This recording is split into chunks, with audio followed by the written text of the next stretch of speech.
Hello and welcome to the Total Soccer Show. My name is Daryl Grove and I'm joined by a man who would never slip at the final hurdle. His name is Taylor Rockwell. Hello. Oh, it still makes me laugh. Hello, buddy. How you doing? I'm great. So we've got a listener question special. Yeah. We have listener questions to answer. But we have to start with analysis of a very important video that's been doing the rounds on Twitter. Yeah. We'll link to it in the show notes if you haven't seen it. But Total Soccer Show Monday co-host Ryan Bailey was recently in a foot race. Yeah. It was sports day at his kid's school. It was the dads, so there were 8 dads in some sort of like 100-yard dash type situation. Ryan bravely shared the video of the event because here's what happens. He gets halfway.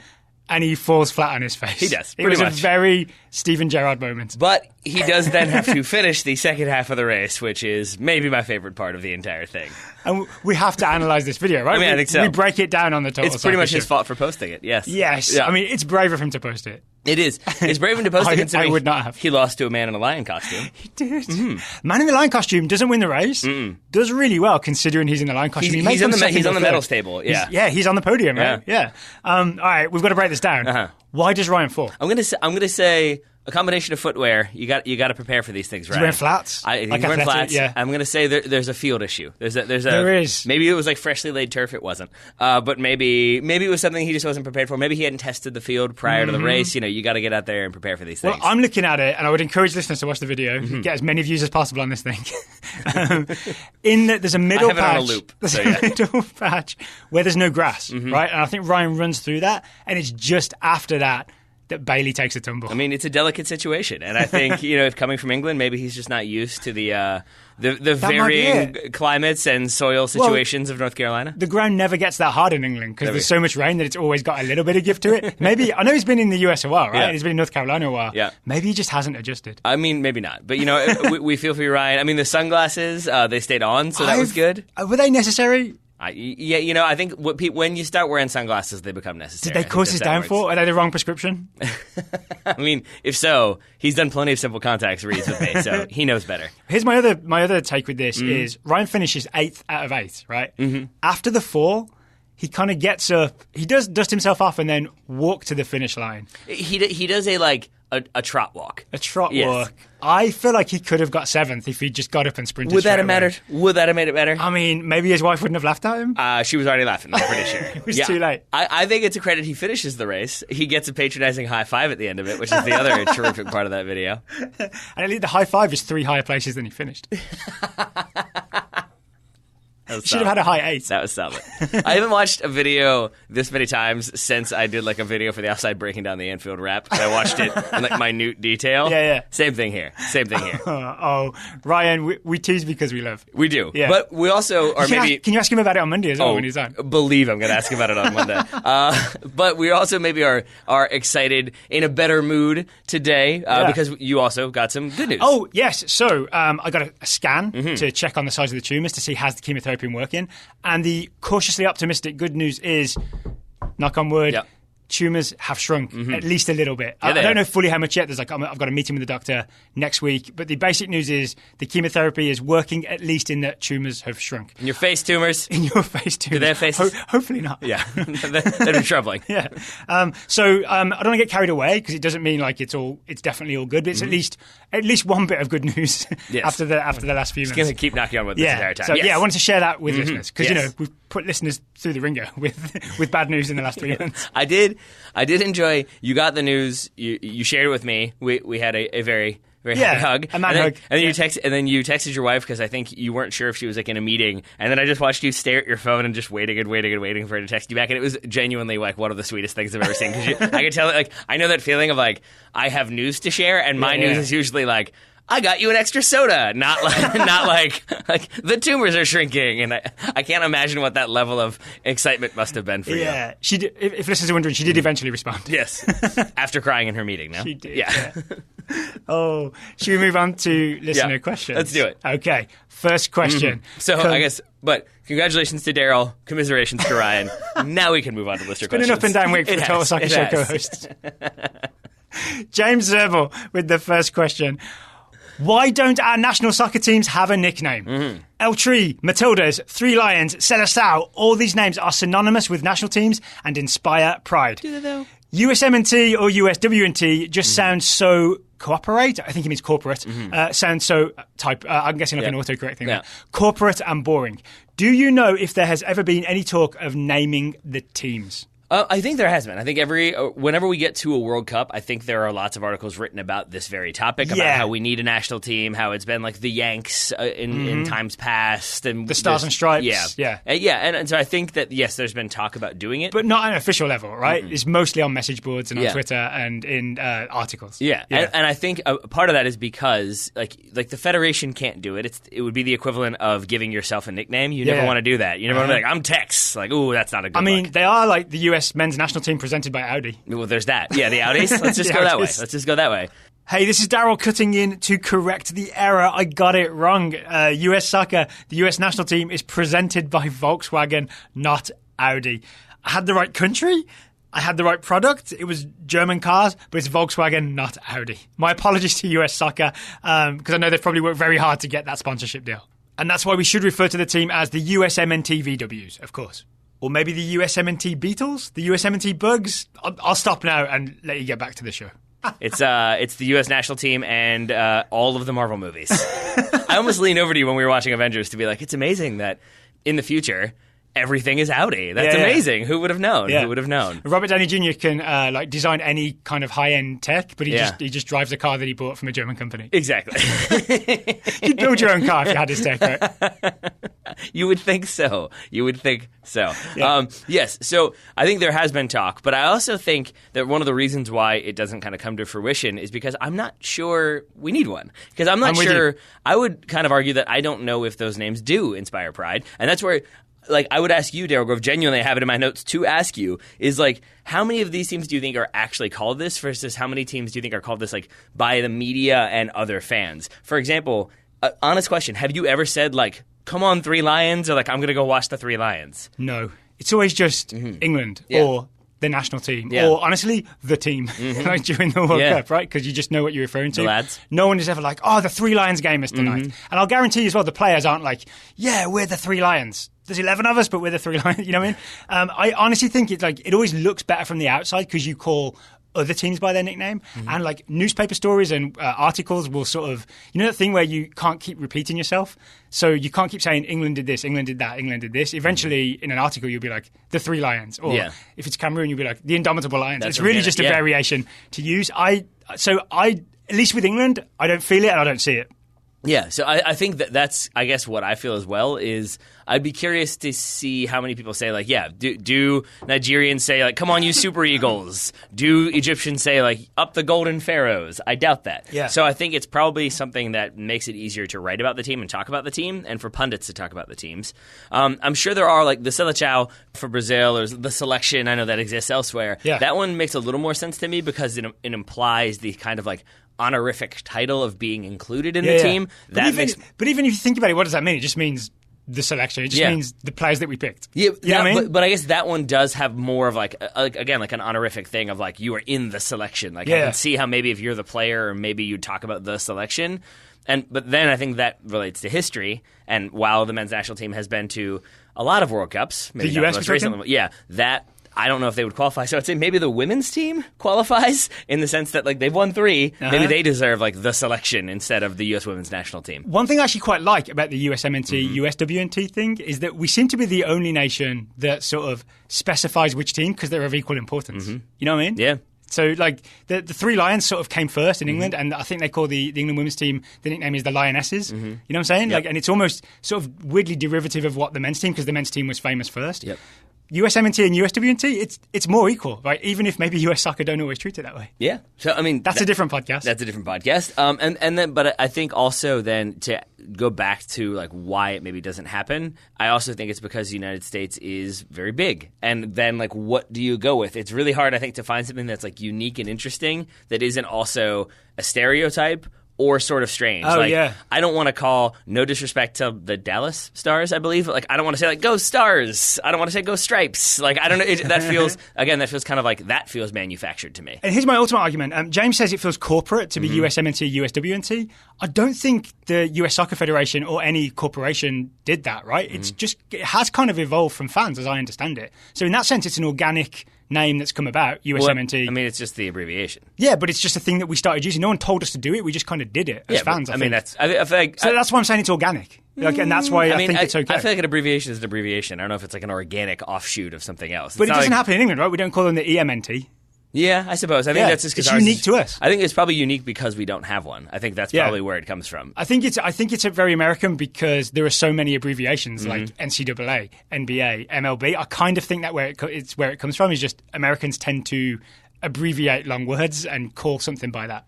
I mean, you have MI6. I hear your abbreviations. Mission Impossible 6? Yeah, that's the one. That's the one. So hopefully we made some sense of that question. Yeah, I mean, essentially, we don't need one. We're good. Yeah. That's my take. Yeah, I think so. But maybe if James has suggestions or wants to come up with one and like start the campaign, we'll get a change.org petition to get that nickname if going. anyone wants to tweet us like actually good suggestions, I'm willing to hear them and then shoot them down on Twitter. I'm sticking with Mational and Wational for now. Mational and Wational. That's it. Actually, that's the best one. There you go. Yeah. Next question comes from Jeremy Griever, who asks, if Bobby Wood were to move to MLS, what team or teams would be a good fit?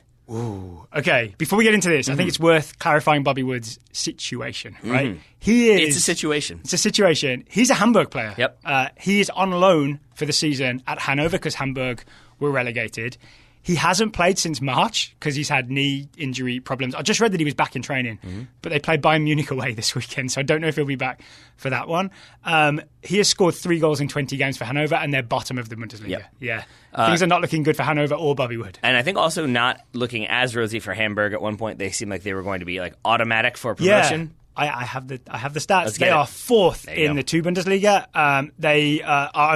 They're level on points with Berlin, who are 3rd, and a point behind Paderborn, who are 2nd. You need to finish top 2 to go up automatic. You need to finish 3rd to be in this sort of promotion relegation playoff that they do between the 16th and 3rd place team. So it could be that Hamburg get promoted and then his loan is over. Bobby Wood's contracted till 2021 with Hamburg.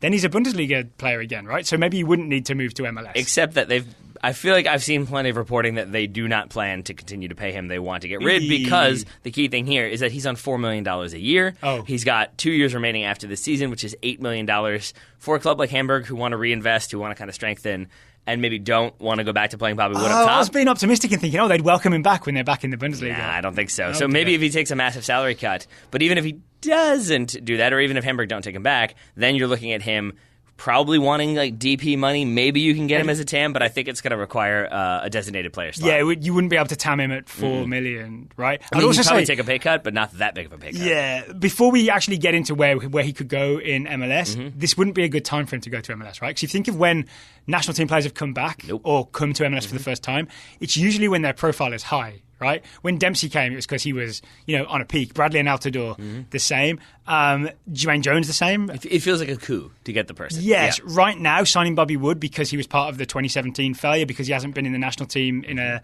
little while, because he hasn't been turning it on in Germany, it wouldn't be like a, hey, everybody, we got Bobby Wood. Let's fill the stadium. It just, unfortunately, even though I think he's a really talented striker, it doesn't quite have that marketing glow about it, right? And so I feel like I'm going to unintentionally throw shade with my suggestions because I think that kind of factored into my estimations of I do think it would probably require him being a DP, and I do think it would require him going to a place that would be excited to have him as opposed to like, we signed a striker. So like, as an example... And a lot of teams already have high-profile strikers, right? Very true. You could maybe see him at the LA Galaxy, but they got Zlatan. You don't need Bobby Wood, for example. And also they don't have any DP slots. Yes. So then you're going to have to do a lot of financial maneuvering, which the LA Galaxy have already tried to do this season. It didn't work out. But like similarly, like the Red Bulls, that seems like it would be a decent fit. It seems like they have the spot. He could go there. He'd probably want to be in New York or New Jersey. But like, I don't know if they'd want to spend the amount of money it would take to get him, because there's also going to be a transfer fee and then that salary on top. Also, is he as good as Bradley Wright Phillips at closing down options for the press? I don't think he is at all, right? So there you go. Yeah. So I think you then have to kind of reevaluate your criteria, which is exactly what I've done. Of the teams that I think I went through. I'm not sure if this is. I can't remember because I did this research like 4 or 5 days ago. But I think these are the teams that we put thought into our listener questions. We do. I guess like maybe 3 too days much? ago. Yeah, probably. The teams that I spotted that have open DP slots where maybe you could make an argument were FC Cincinnati, Colorado Rapids, New England Red Bulls, and the Philadelphia Union. Okay. Of those, I would say the two that seem the most likely to me if he were to go would be New England and Cincinnati. All right. I went Colorado Rapids. Okay. Because I think he could partner Kai Kamara. And also, they're not really spending DP money except on Tim Howard. Yep. They're not spending any money at all is the problem, right? This would require a change in thought from... he's their only DP, right, for Colorado? So, yeah. This would require a change in thought from Kroenke.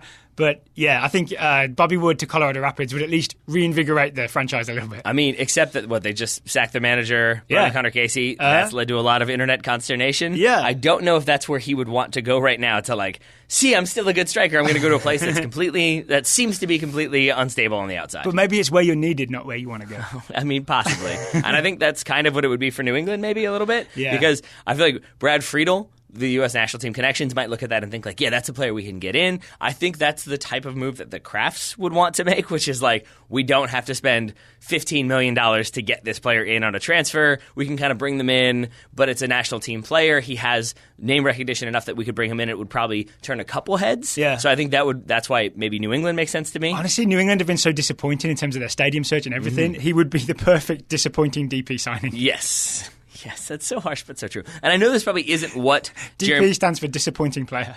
Yes, perfect in this case. And this probably isn't what Jeremy was looking for, because I'm sure there was more of the what does his style, his unique skill set bring? Oh, that's why I thought Colorado, because I thought Kai Kamara with some knockdowns, Bobby Wood running off him, Kai Kamara gets a strike partner. I actually think that would work in Colorado. That's why I've gone with Cincinnati. Okay. You could do the exact same thing. Fernando Adi is back with the team, I believe, after some legal issues. But I think the same thing. You could play, and Fernando Adi, I can't remember does he want to play in a 4-4-2 or a 2-striker system? I don't know. But either way, I think he wants somebody buzzing around him who can run off the ball. That's what we saw with Portland. He had kind of wide players and then Diego Valeri sitting underneath who can link up and combine. That feels like Bobby Wood could thrive in that one. Bobby Wood could be the mobile one and running behind, and it gives you a multiple threat system for FC Cincinnati. Multiple threat system. But then it's also the case that that's a splash. Because I was looking previously at Fabian Johnson as a DP signing that made sense to me in terms of it has the name recognition.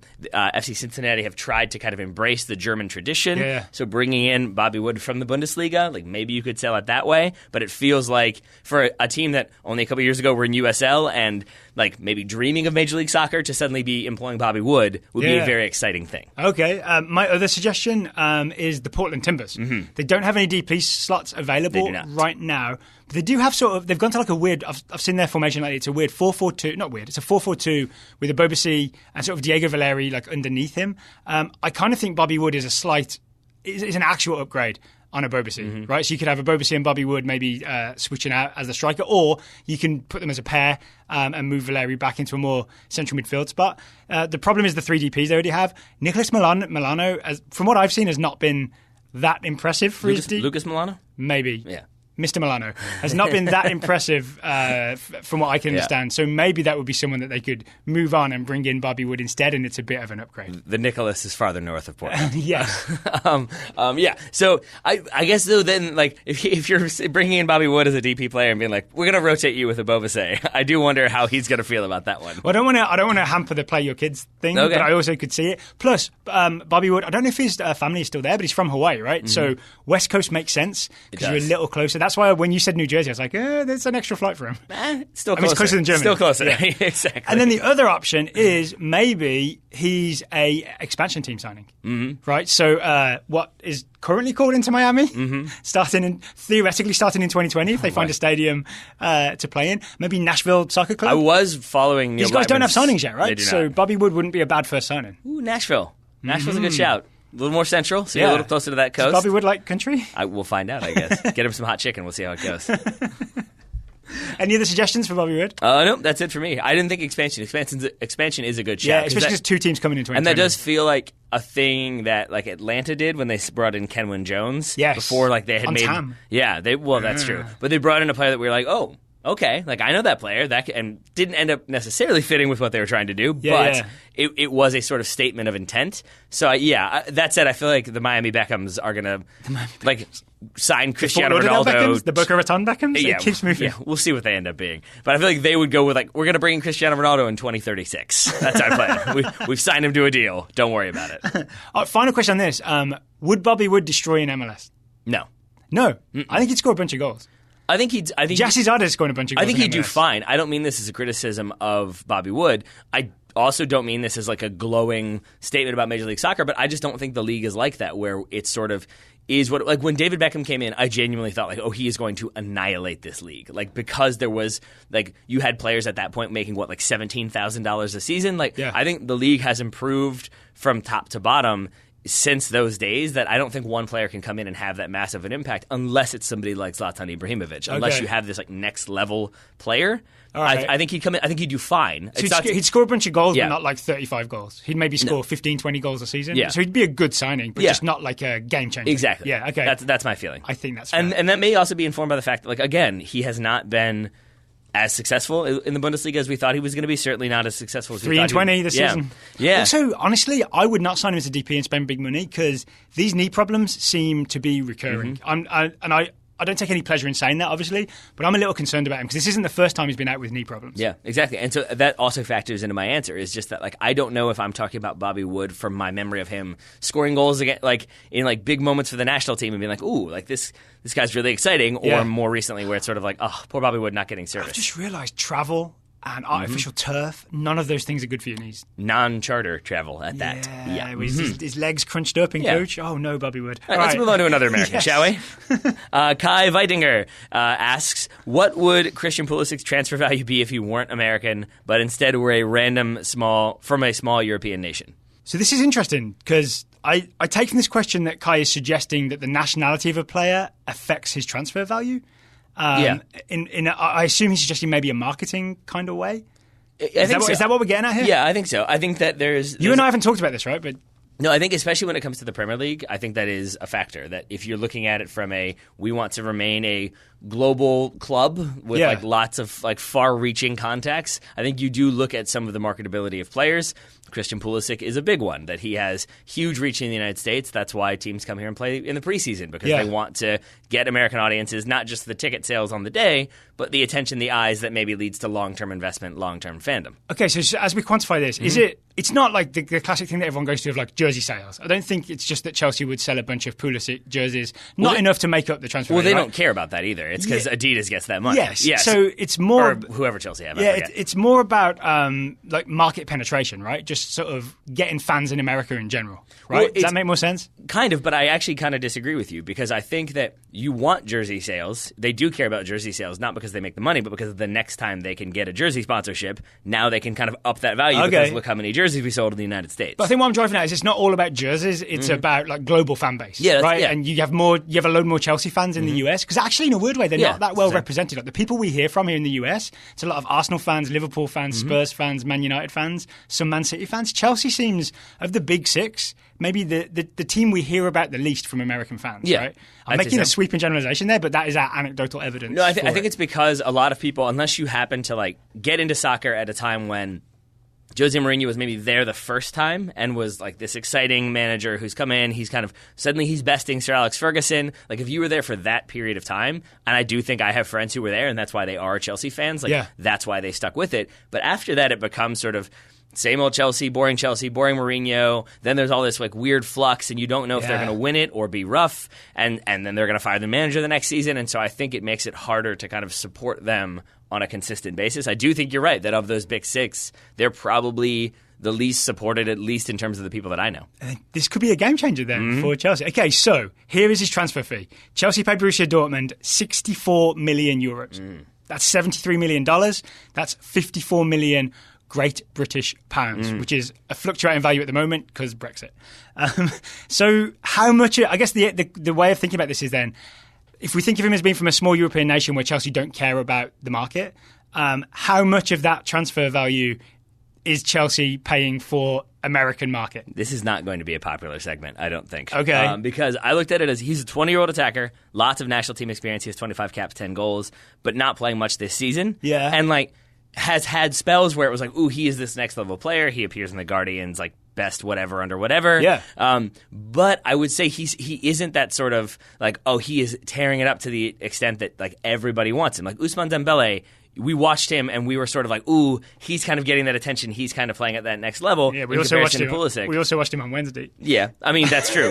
but my point remains that like I think it's the same thing with Jadon Sancho now. Is there has kind of consistently been another attacker for Dortmund that we've looked at him and like, ooh, they're competing, and it is sort of Christian Pulisic is running slightly behind. Yeah.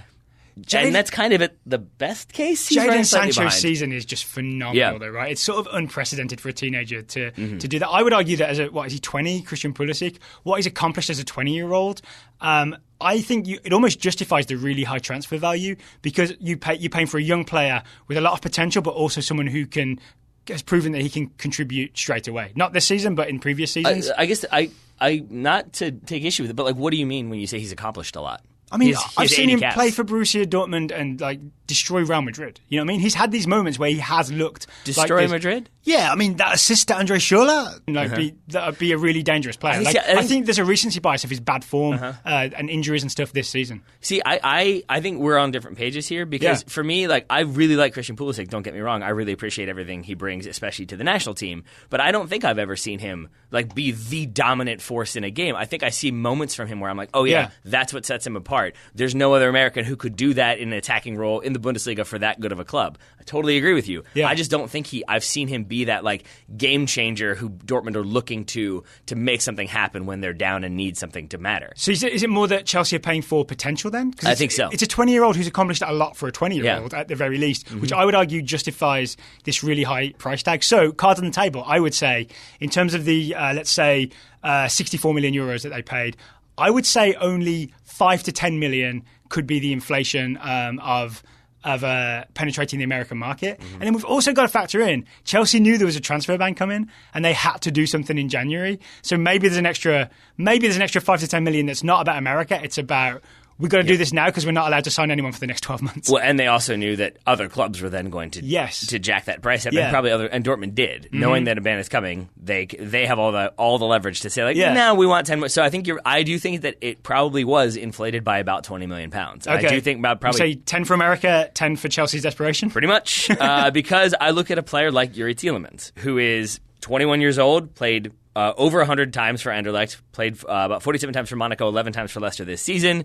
Transfer market, make of that what you will, values him at 25 million euros. I would say he's way higher than that. Leicester are going to have to pay much more than that to get him this season. He's a good contrast as well because he also had a bad season with Monaco, similar to the not good season that Christian Pulisic's having right now. But now has come to Leicester and has proven he can do it. Yeah. So I think that probably raises him a little bit higher. But it's still that I think they're probably going to end up paying 40 or 45 for Yuri Tielemans, who is a little bit more of a proven entity, at least when it comes to the Premier League. Leicester not signed him? Is he on loan? He's on loan. So that's what I'm saying. They're going to have to spend. But I don't think his current valuation is 25 million euros. That's not what they're going to get him for. It also depends on contract stuff, right? I can't remember when Pulisic's Dortmund contract was going to expire. Does he have another year on it? Maybe, I think so. At least. I don't know when Tielemans expires. And I think that factors into transfer value a lot, right? Because if you wait till the end of the contract, you get him for zero. So especially the last year of the contract, your transfer value goes down. So it's really hard to place valuations on players in terms of the transfer market because the contract thing factors into it a lot, right? So I think I was going to say 40 million pounds, but you could bump it up to 45 and I'd agree. I was working in euros. Yeah. So, but I'm going off, you said 54 million pounds is what they paid for him. So I'd say, probably 40 to 45 is what I think. All right. I think that feels about right. Yeah. Right. And especially if Ousmane Dembele's worth 100 and something. Yeah. Well, there's that. Okay. Don't let Graham Hunter hear you talk about that. Graham Hunter is still on the Ousmane Dembele is the truth train. He doesn't know where to find me. And listeners, if you didn't like that, you can send your comments to Daryl@TotalSoccerShow.com. Today's show is sponsored by things you put on your head Talisman Caps. Things you put on your head, indeed. I was wearing one yesterday. I was wearing their street soccer hat yesterday. I'm not wearing it today because I'm heading out to coach after this. Not supposed to wear hats when coaching. It doesn't make you look professional. But you would look professional, I think, with a Talisman cap because, as we said before, it sort of is like sporty, but then also has like the fashion style, with like nice, bold colors to it. Yep. So you could sort of toe that line pretty well of like, no, it's fashionable and well put together. But it's also sporty and does what it's supposed to be doing, which is shooting you from the sun. If Ryan Bailey had worn a hat instead of sunglasses, maybe he stays on his feet. Wouldn't it have flown off? I guess if he'd fitted it correctly. Like, they've got the adjustable strap. You fit correctly. Suddenly that hat's not going anywhere. You were $35 or less if you use the TSS discount code away from winning that race. I think we've stumbled upon TSS like advertisers will save you embarrassment when you're running. Put some simple contacts in. You don't have to wear sunglasses. And then wear a Talisman cap. Now you're covered. Grip 6 belt. Keep your pants up. There we go. Yeah. I mean, we don't know. Maybe that did factor into it. I think he was wearing athletic shorts. Yeah. Should note that the person who won the race was wearing jeans and boots. Suit. Yeah. Oh, no. Lion suit was second. Win. Yes. Yes. So jeans and boots beat athletic shorts. Throwing that out there. There are all kinds of designs available from Talisman Caps, which, by the way, is an independent company based in St. Paul, Minnesota. Minnesota's the state, Minneapolis is the city, right? Yes. St. Paul, Minnesota. Don't edit that out. We'll keep that in. Minnesota? Minnesota. It's a smaller version. It's like West Virginia. It's a small state. My wife and I listen to the Case File podcast, which is narrated by an Australian. And whenever he says Maryland, it's like my favorite thing in the world because it's like Maryland. And I'm like, I don't know what that state is. I don't know what you're talking about, but you just said it there with Minnesota. A lot of English people call it Maryland. Like, they really pronounce the Mary like the Queen's name. It's not yours anymore. Yeah, I know exactly, right? Is that our attempt to reclaim it? I think so. Pronouncing it incorrectly. It's if you attempt to reclaim through branding. I like it. So, there are all kinds of designs. There are, like, iconic players. There are team-specific ones.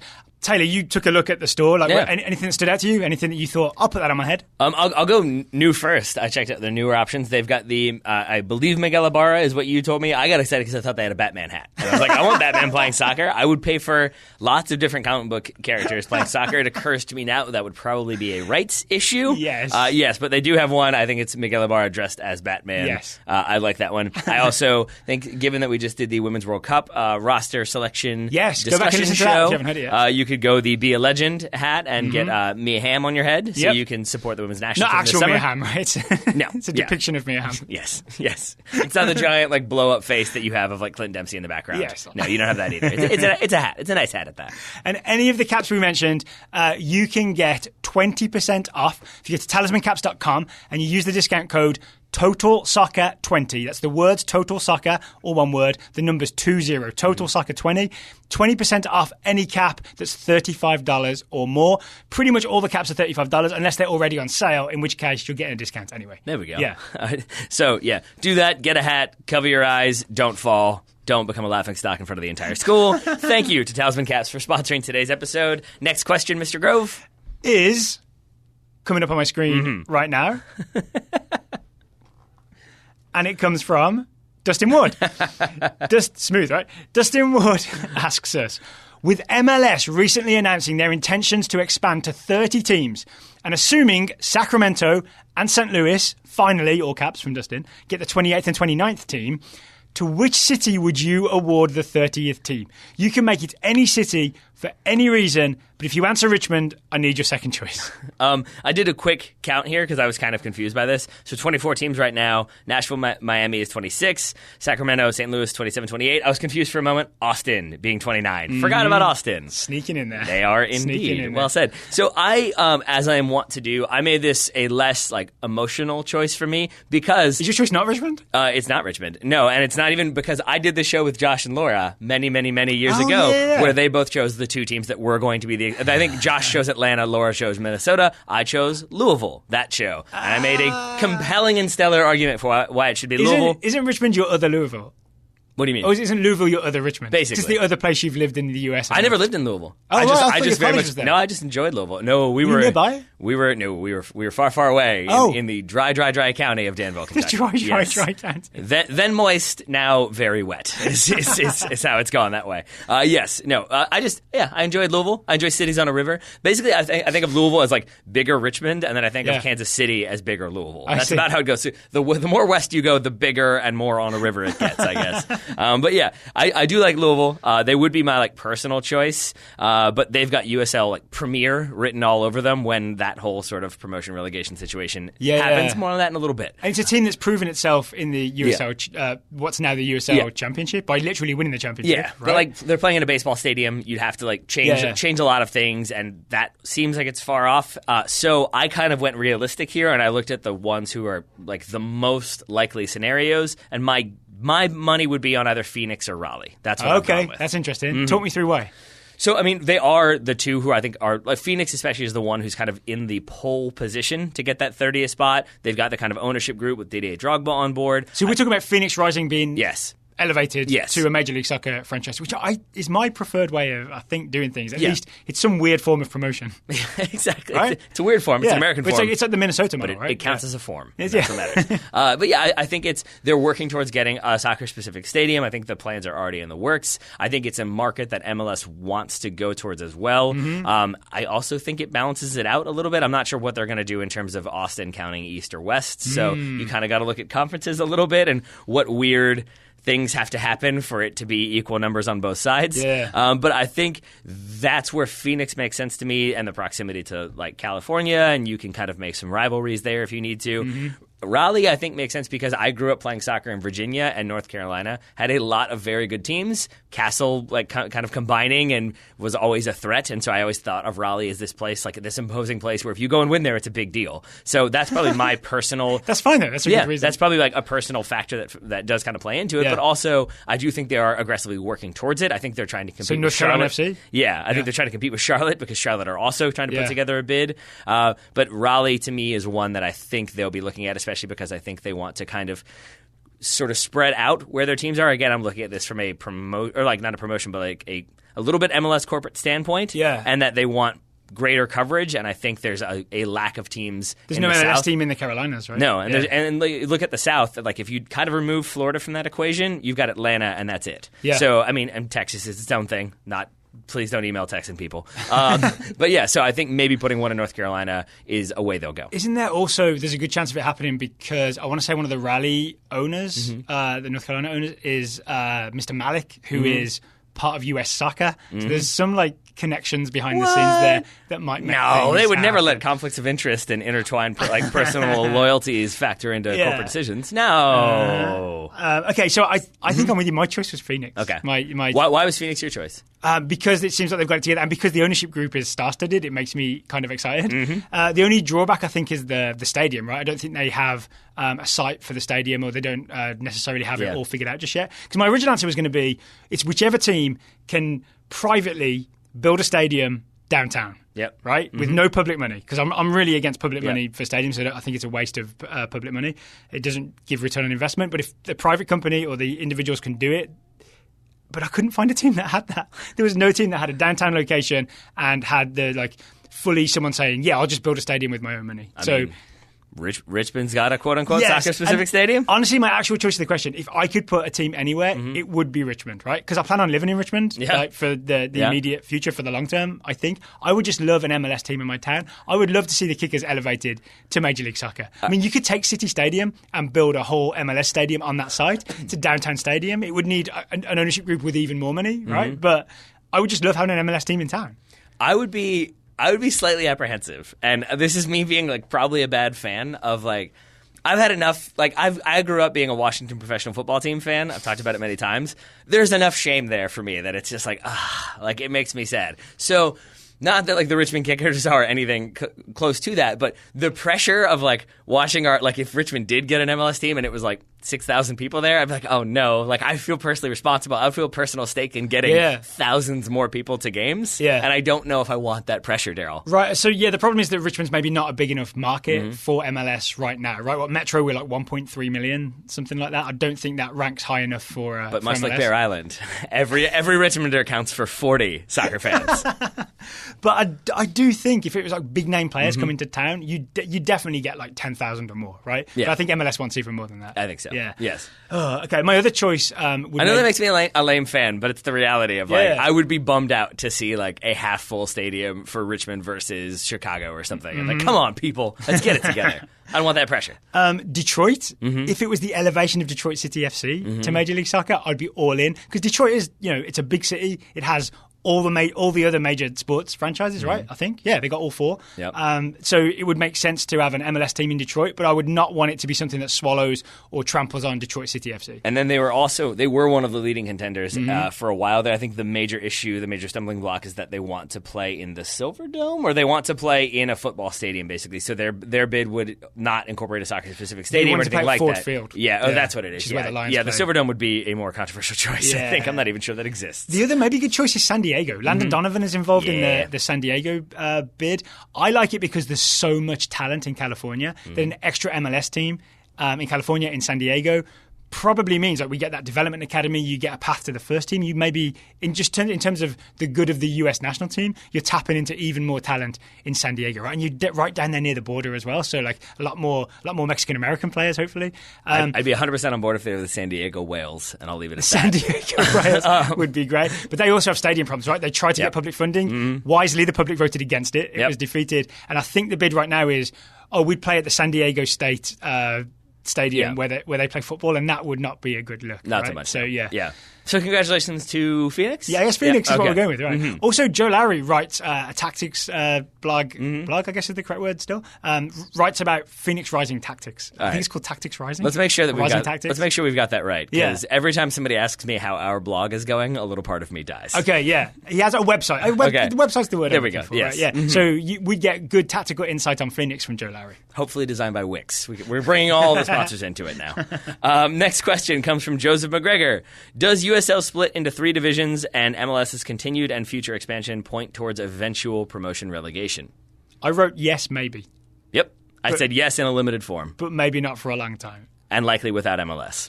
Yeah, so the big picture thing, I think, would involve Major League Soccer essentially buying USL and swallowing it so that USL just becomes MLS farther down the table, right? I think that's a long way in the future, and then Pro-Rel happening because of all the reasons that Pro-Rel is complicated. Yep. I think the more likely short to medium term thing is promotion relegation within USL. Yep. Fair? Yep. So within USL right now, you have the USL Championship, which has 36 teams in an Eastern Conference and a Western Conference. That's many. It's many. But starting this season, the Richmond Kickers are in USL League One, which currently has 10 teams and is expanding in the next few years. There's a chance that in the future there's promotion between the USL Championship, Tier 2, and USL League 1, Tier 3. Yeah? And then you have USL League 2, but right now Travis did a show about it today on Top Drawer Soccer Show. Talked to Chris Madden of USL League 2, but that is all amateurs, correct? So it's basically the PDL. Yeah, exactly. Yeah, I think Travis... It's mostly under 23. He had to make a concered effort not to call it the PDL throughout the show. We've been calling that for a long, long time, right? I think there was one point where he was like, the PUSL 2. But yeah, so I think like if you remove that, maybe eventually that becomes like USL Development or something like that, and then USL League 2 like became an actual like another like you kind of spread the teams out even more. Suddenly it does feel like 3 leagues where you have Pro-Rel between them. That makes a little more sense to me. So USL President Jake Edwards, he's hinted at promotion relegation between the Championship and League One. Here's what he said recently. You ready? It's a long quote, but I think it's I've never been more ready. Okay. You look ready. Enthusiasm. So this is in a Sports Illustrated article. I think it was Grant Wall asked him, does USL Championship, USL League One mean that we're going to get Pro-Rel? Here's what Jake Edwards said. I think there's a realistic possibility of promotion relegation. The sport is evolving. The sport is changing. What is considered normal now might not be correct in a couple of seasons' time. How we're approaching that, and I get asked the question all the time, is the launch of our second league, League One. A lot of focus and attention needs to go into building that league up over a short period of time, but we've got to get the right owners in League One, the right stadiums and infrastructure. We've got to make sure the quality on the field is at a good standard. You have to create parity as much as you can between the 2 divisions, Championship and League One. Of course, the Championship will be different from League One in many respects, but it can't be obscenely different. So what I'm hearing there is, yes, maybe, if we can make League One teams comparable to Championship teams so that it's not too big of a jump.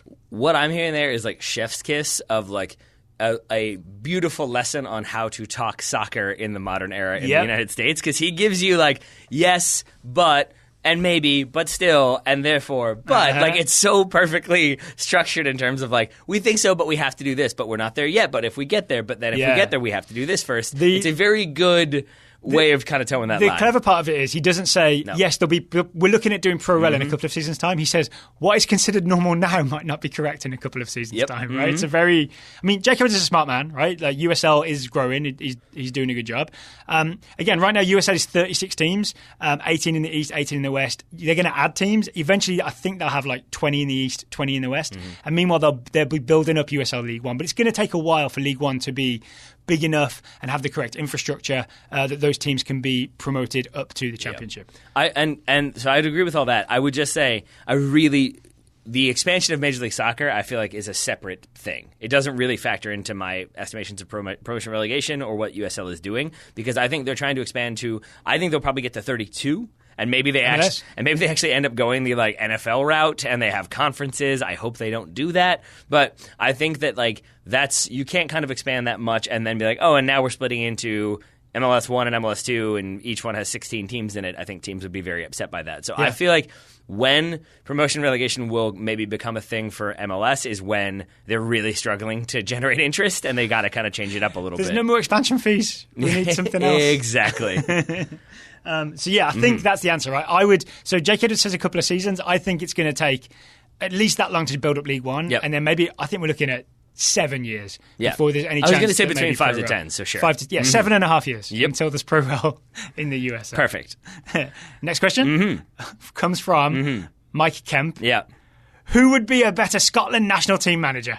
Bruce Arena or David Moyes? Both were linked to the job today. Not today, when Mike sent this email today. Both were linked to the job recently. Bruce Arena or David Moyes? 100 billion% David Moyes. Why so? Oh, my God. Because, first of all... I mean, for example, one of them's already been a national team manager. One of them hasn't. Yeah, how'd that go? I mean, pretty well in 2002. Exactly. And I think, but actually, I know you say that in jest, but like, or well, I guess kind of seriously, because it was good in 2002. But it's the reality, is that I do think Bruce Arena is more behind it. I don't think we see him get another coaching gig unless he really, really, really works hard. I'm surprised he wants one. As am I. He was so good on Fox with his hands. Actually, I'm not. Now that I think about it, oh God. But I think so much of what has happened since 2017 has been him sort of, oh, it wasn't really my fault. I inherited a broken locker room. Oh, these issues, this player, this stuff. And I think maybe it does make sense then that he's kind of trying to explain it away to give himself a narrative of that wasn't really my fault. That's not really who I am. Look at my past successes. But I don't think that would appeal to Scotland. I don't think it would appeal to Scotland because he's not known there.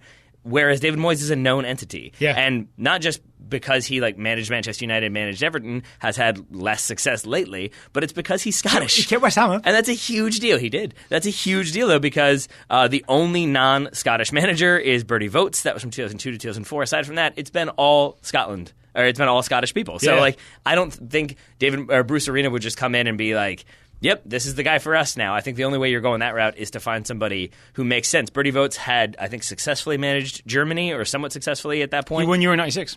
There it is. So, I couldn't. What I meant was I couldn't remember if he was coming off of a victory and was like, Scotland's the way to go. Yeah. But I think that's the only way that they would maybe kind of look to a quote-unquote foreigner to come in and coach the national team. Aside from that, I think they're going to want to keep it within the country. Yeah, I think if you're going to go foreign... Go Unicorns. If you're going to go foreign to manage the Unicorns, then you have to go big, right? To make it worthwhile having the trade-off of the lack of the national pride that you lose in not having a manager from your nation. It's got to then be like...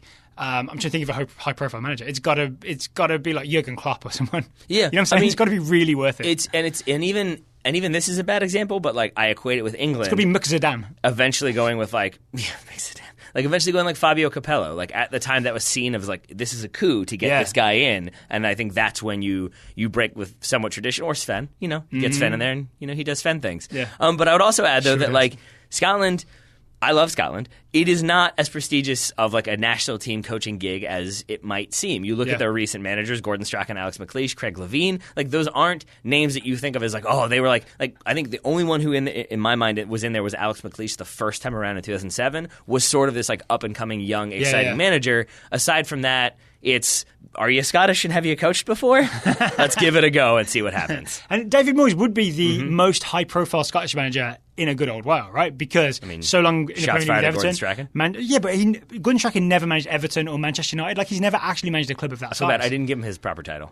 Gordon Strachan. There it is. Yeah. Yes. Also, just to really fully answer this question, only one of these men really knows the Scottish player pool, and it's David Moyes, right? That's the real answer, right? David Moyes has a familiarity with Scottish football, Scottish players that Bruce Arena would be learning on the job, and it's not worth the trade-off. It is not. Yeah. No, I think it actually makes sense. I think it's a good step for David Moyes to go, because I do think that it's similar to what I was talking about with Jose Mourinho, I think yesterday, I can't remember anymore, that like it's where you go. I do think like national team gigs, especially if you've kind of managed in a certain way for a long time, you can kind of bring that to a national team. And I think if it lends itself to knockout competitions or really like specified coaching for, like World Cup qualification, I think that makes a little bit more sense. And I think that would suit David Moyes, maybe as opposed to managing in Spain. Yeah, and I'd also say Bruce Arena's tactics are outdated. Like, as in they're not up with the Jurgen Klopp Guardiola era. Are they not? They're not. David Moyes kind of the same, but I think David Moyes slightly less so. And is Scottish. So he's just slightly less of a dinosaur and is Scottish. That's what it always goes to me. And as we all know, if it ain't Scottish, it's crap. Before we get to our remaining listener questions, we should talk about a non-Scottish American product. It's Grip 6 belts. Yes! Today's show is brought to you by Grip 6 belts. If it's not Grip 6, it's crap. That is definitely true. Yes. That is my feeling, because I wear them all the time. If I'm wearing a belt, it's Grip 6. Ryan Bailey should have been wearing a Grip 6 belt, as we've already covered. Definitely, he would not have slipped. I mean, we're talking a buckle that's aircraft-grade aluminum. Aircraft-grade? That's what it says right here. The strap is durable nylon webbing with a breaking strength of 2,700 pounds. That means it could even hold up Ryan's mom. Oh, no. Whoa. I can't believe you went there. He won't hear it. Love to Ryan's mother. Love to Ryan's mother, from me at least. So yeah, did you say 27,000 pounds? 2,700 pounds. 2,700 pounds. That's what the Grip 6 belt can hold. Okay, so I'm good for to gain a bit more weight. And still have my Grip 6 belt. a bit more. Yeah.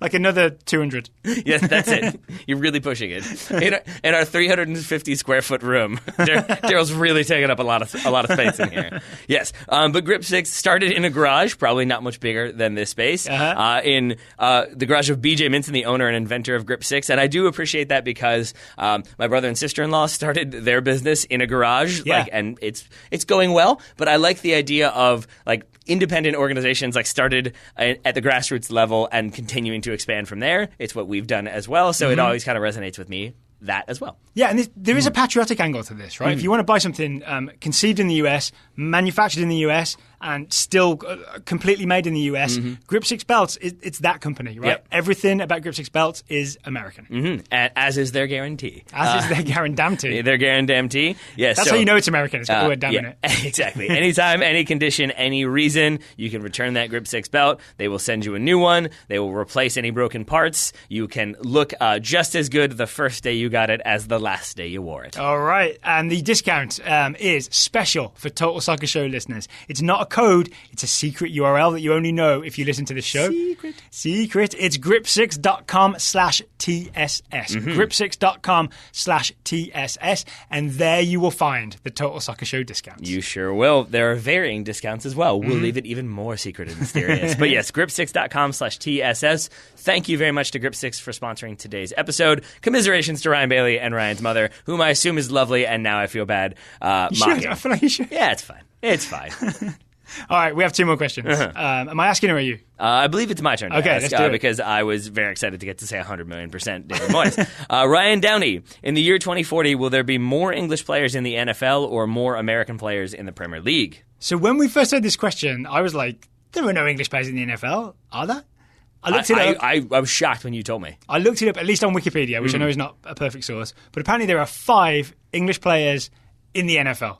Some of them are like British-American, like dual national type. Well, the sort of I'm going with is that 3 of them are free agents. 3 of them are free agents at time of whoever put the Wikipedia page So I don't think that necessarily counts. Because I don't think you could say, like, I'm technically a free agent and I've thought about playing in England, so I'm a Premier League player. But does that mean you have an NFL contract, but you're a free I think agent? it means you have at some point been signed by an NFL team. So you're in the NFL, sort of, right? I may have been signed by a team. You don't know. Anyway, the names are Jay Ajayi, Jack Crawford, who sounds very English. He should be on Downton Abbey. Jermaine Elamunor, Alex Gray, and Menelik Watson. Is Jack a posh enough aristocratic name? Doesn't it need a few more hyphenates to be on? It's probably not his real name. It's kind of like John F. Kennedy, where maybe people call you Jack, but it's not your real name. Okay. You know what I'm saying? All right, I'm with you now. Yeah. I've never seen Downton Abbey, by the way, so I can't really speculate. So let's say there are 5 English American people generously, in the NFL. In the year 2040, my guess is there are more American soccer players in the Premier League than English players in the NFL. I'd agree. Mostly because Americans are getting better at soccer.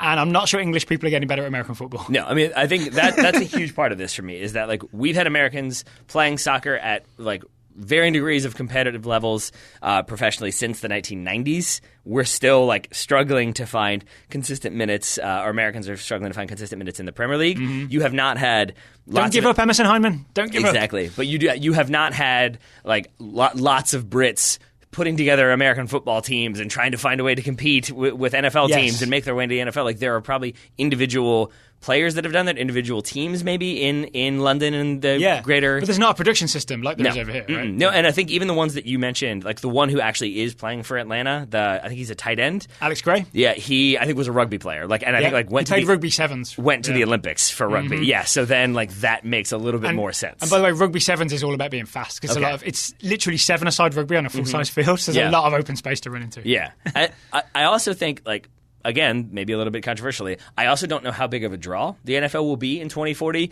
given the way kind of concussions have gone. I felt that way for a long time, that it could be a sport that maybe people look at and think I don't know if I want my kids to play head to head, because look at what soccer has done at youth level to remove headers from the equation, because they don't even want kids heading the ball until they can know proper technique and know exactly how to do it. You can guarantee that to some extent with Pee Wee football, but you're still going to have little kids hitting each other. And I think interesting. So I do wonder how, even if it will be that big of a draw, and similarly, I wonder how big, what was the USL person you were quoting earlier? Jake Edwards. Thank you, Jake Edwards. His point about we don't know 5 years ago what we know today, or whatever. We don't know in... how many years? 11 years? If the Premier League will still be the Premier League, or if the Bundesliga will have taken over, La Liga will have more of a draw, or France will be bought out by every Qatari, Crown Prince, and then suddenly, Brexit could tank the Premier League. Exactly. So, that's the other element there. Is maybe it becomes a less competitive league, and then you have more Americans able to play there. Kind of cases there. Yeah. So I think I guess is that more Americans playing soccer in the Premier League in 2040. I think this question is somewhat inspired maybe by Harry Kane's suggestion that he loves the NFL, but maybe would like to, after he retires from playing professional soccer, would like to go and be a kicker in the NFL. I appreciate that you didn't do what you did yesterday when we discussed this question. What's that? I think you said this question is spurred by Harry Kane, and I glared at you from across the table. It was an accidental pun. Sure it was. It was an accidental Sure it pun. was. See what happens? They bleed into your brain, Daryl. It's worth noting, because we haven't talked about this on the show, there is no way Harry Kane plays in the NFL. You cannot spend your entire life perfecting trying to be a striker and then just go, I'm going to go play in the NFL. I'm sure he can kick, but there are people who have spent their entire careers learning to kick. You know what I'm saying? I mean, yes, he could probably try it. We've talked about this before. It's harder than he thinks it is. Yes. The pads are constricting. Yes. It is not, and under pressure, it's a bit of a challenge there. And also, I don't know if that's the thing he'll end up wanting to do. Right. Yeah. So we'll see what happens. We'll see what happens, Harry. Yeah. I mean, with his 3 World Cup medals, it would be nice to go do something else, but you could probably just retire, right? Seems realistic. You ready for the final question today? I am indeed. It comes from Nick Katsanas. Nick wants to know... Oh, it's a Man United question. Nick says, it seems like after the initial Solskjaer honeymoon phase, the same issues Mourinho had with the Man United squad have cropped up again. So does Manchester United's recent run of poor form vindicate Jose Mourinho? No. End of answer. Please explain. All right, fine. By the way, this is the one that I thought I had already answered. I just wrote down my answer earlier. Yeah. No, I think Jose Mourinho ends up being a national team manager for the very reasons I'm about to say, which is that I think Mourinho's style is outdated and not very capable of reform. So I don't think that it was necessarily just the players that factored into it. I think it was his style did not appeal and does not appeal as much in the current era. I see. So I think that's a big part of it. So even the poor run of form, at least Manchester United are playing half decent looking football. So that that doesn't vindicate Mourinho. A little bit. Yeah. But the bigger thing to me is that he had 2.5 years. Like that's as opposed to 4 months and only a couple months ago was Solskjaer made the permanent manager. So it was really his team. And so while I will say that it has become more apparent that he wanted players, he did not get the players he wanted. He certainly did not get the caliber of players he wanted. He still had multiple transfer windows when he did bring in the people he wanted. And I think the difference for me is and he's talked recently about how he wished he'd been back to the way Guardiola and Klopp were. And I think when you're Guardiola and Klopp and it seems like, okay, they're definitely building towards something. City also have a lot of people behind the scenes. They have a director of football. You can see the sort of what they're doing and how it makes sense. And so if you bring in a fullback and that fullback doesn't work for a very specific reason of, we thought he could do this, he can't do that, we need to bring in another fullback. That to me is backing that makes sense. Whereas Mourinho was well, we needed center backs. Well, you signed 2 center backs. Yeah, but I want more. I guess I feel like there's kind of that pattern with Jose Mourinho of I got what I asked for, but it wasn't quite what I asked for, so I want more. And I don't really have a lot of sympathy for that. But I do get the idea behind Nick's question is we had that initial jolt when Solskjaer took over, and suddenly Man United were thrilling, right? Pogba was scoring endless goals, and United were exciting to watch, and attack was all happening. So I guess another way of thinking about this is, what went wrong? Why wasn't it just Mourinho's gone? There was kind of a negative aura around the team, right? That was gone. Solskjaer was in. Everyone's feeling positive, playing positive soccer. Goals are flowing. Something changed, right? What changed? I mean, Carl Henkel was on the show last week. He talked, and I think it was a very good point. Was that only last week? It was. Wow. He talked about how basically that under Mourinho, yes, these players are fit, they run, they train, whatever, but they're trained to be defensive. They're trained to sit back. They're not trained to go press and run around a whole bunch. And I think he's right that I think a lot of these guys are tired. They haven't done this sort of running all season. So it was okay to begin with because they could press, and now they're tired. Yeah. And I think that's one. And then I do think that they were riding an extreme wave of positivity and good chemistry and camaraderie, and that can last for a while. But as soon as the kind of cracks form in a wave, I don't know how that works, but as soon as things start to go wrong, the wave crests. Yeah, sure. There you go. As soon as that happens, then the momentum drops. And so when you have under Herrera not be offered a contract or choose to sign for PSG or whatever the story is there, the foundations get a little bit weaker. David De Gea has a bad run of form and also maybe isn't going to re-sign. That kind of knocks it down a little bit. Paul Pogba and those rumors and maybe kind of batting his eyes at Real Madrid. All of that impacts the locker room, and I think that's part of it too. That it goes from this we're all together and we're doing it to but those three maybe aren't together and they're not with us, and now I don't really know. And I honestly believe this. Ander Herrera is an excellent soccer player, and the mistakes we've seen from Fred playing Ander Herrera's position, it's not all his fault, but it definitely is a downgrade in that sort of pivot midfielder that has caused all kinds of problems, right? And before anyone thinks I'm picking on Fred, just watch the Wolves goal, right? Or watch the way that Barcelona destroy Fred for both the first 2 goals that they score against Man United. I really think Ander Herrera would make a difference. So there's the emotional aspect, and there's always just the You've lost kind of a linchpin player because am I right in just thinking they're no longer playing him essentially because he says I'm out, I'm not signing a new contract? It does seem that way, yeah. So it's almost the director of football stuff, the lack of director of football or the lack of negotiating skills from Ed Woodward is what's really impacted Solskjaer and made the job a lot harder in the last few months. I think so. I mean, we will see. This is why I have said many times before that I was not so pumped when they gave Solskjaer the job. I understood why they did in the moment for emotional reasons. It didn't need to happen, did it? Carl talked about that as well, about how was it emotion or was it basically Ed Woodward being ooh, I could get him and just give him a salary as opposed to giving Tottenham a bunch of money for Pochettino. Carl Anka talked about how he was the affordable option, basically. Yeah, and so time will tell as to if it is all the behind the scenes stuff and lack of director of football, or if it maybe is that Solskjaer is the manager he was at Cardiff. So we'll find out about that. But I think that is a big part of it, and I think again that's where things can be two things. That it can be Solskjaer maybe isn't up to it and maybe they shouldn't have given the job, but that doesn't mean that they should have stuck with Mourinho because he was building towards something. The writing was on the wall. It was very clear that they were not building towards anything aside from Jose Mourinho being fired. That sounds good to me. All right. End of answering questions. Okay. If you would like to support the Total Soccer Show, you can go to totalsoccershow.com/join. And if you support us at $10 a month or more, we guarantee to answer one of your listener questions per month on the Total Soccer Show unless it's unanswerable. Unless it's unanswerable. I think that's a fair plan. So the link for totalsoccershow.com/join will be in the show notes. All that remains to say is, Taylor Rockwell, you over there, thank you for taking the time to talk to me today. Right back at you, buddy. Listeners, thank you for listening. Taylor and Ryan will be back on Monday, so you can get Ryan's take on Stumblegate.